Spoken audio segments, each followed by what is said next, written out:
Dagdag kaalaman po, alam ba ninyo na may hayop na mayroon pong mga best friends na hayop rin? Hindi po aso ha.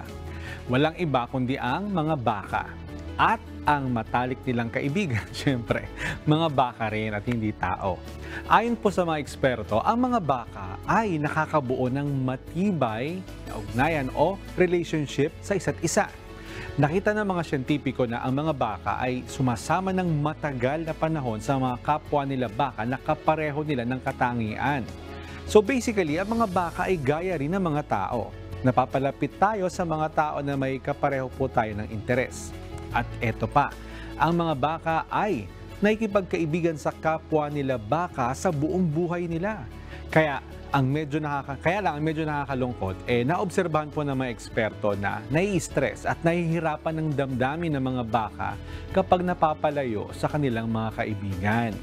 Alam nyo rin ba na malakas rin ang memorya ng mga baka at natatandaan nila ang mabubuting bagay na ginagawa sa kanila, mapatao man yan o kapwa baka nila.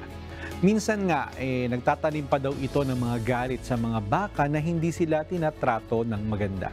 At sinasabi rin na nakakaranas rin ng emosyon ng mga baka patungkol sa kanilang mga kaibigan. Kayo po, may mga kaibigan ba kayo?